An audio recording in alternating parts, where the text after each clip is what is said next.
Hey guys, Mr. Beeler again. Today we're going to talk drive shafts. So in the previous video we talked about U-joints and how they allow movement in our drivetrain. The drive shaft is what transfers that rotational force from the transmission or transfer case to the rear axle, or if it's four-wheel drive, it transfers power to the front axle. So again, that U-joint, as we rotate, allows us an angle in the drive line. Now, most drive shafts are hollow tube.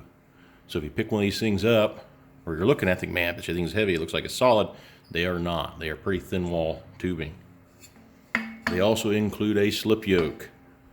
So as our suspension travels, this allows everything to not get in a bind. So as the suspension travels, the axle moves up. Let's say it's a pickup truck. You put a load on it, squats down, the axle moves up in the chassis. That drive shaft kind of straightens out. In theory, kind of makes it seem like it's longer. If we didn't have that slip yoke there, you would cause damage to the transmission drive, the drive shaft, or the U-joints, or the axle. Notice on this other end, the placement of the grease zerk. It's kind of pointed, angled in towards the shaft. When you're putting the U-joint in, pay attention to which way that zerk points.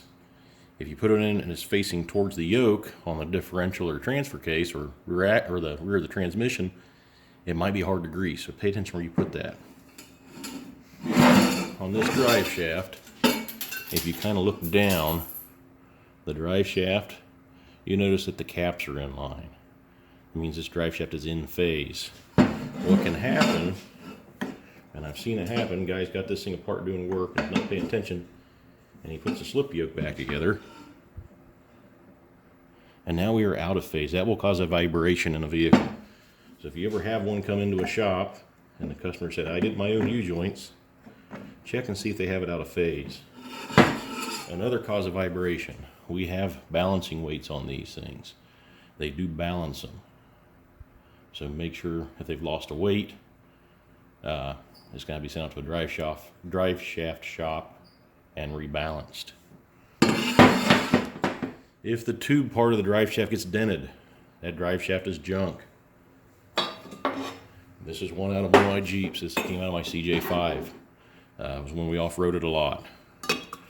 What had happened was we were rock crawling, got a dent in the shaft, didn't realize it, and once you dent one of these, they twist real easy, and it twisted it clean off. Destroyed the drive shaft. You can see how thin a wall this stuff is. It's not very thick stuff.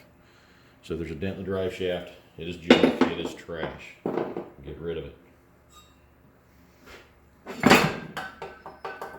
And that's what we have on drive shafts.